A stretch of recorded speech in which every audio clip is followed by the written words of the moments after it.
Okay, I'd like to talk now about our easy change suspension plates. So one thing you'll notice is I've got this pin that I've already removed here, and this would go in this location right here. You can see it's just an easy cotter pin type of arrangement.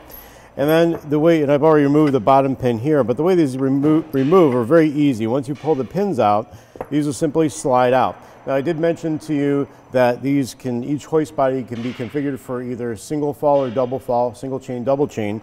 And if you have one to change the center of gravity of the hoist for one versus the other, you can simply switch the plate. You can also switch out these different suspension plates to match the different trolleys. So for our Gorbel workstation cranes and workstation jibs, this single hole suspension plate is pretty much the standard because our hoist clevis, the trolley clevis will go right through this hole very nicely. Then you have the double hole suspension plate. So if you have one of our Gorbel I-beam trolleys, and we'll go over those in a minute here, you would use this to get the load bars of that trolley will go through these two holes. And as you can see, that same hoist plate can fit this way or this way, depending on which way you're going to go with it.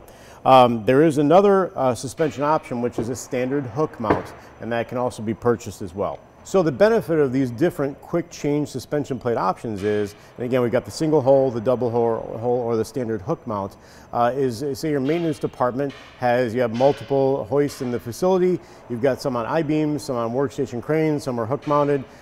Maintenance can now take one hoist body and simply switch out the plates per the application. So you have a lot of variability there, a lot of flexibility in servicing your hoist or changing hoists out from the ones you might have in your shop.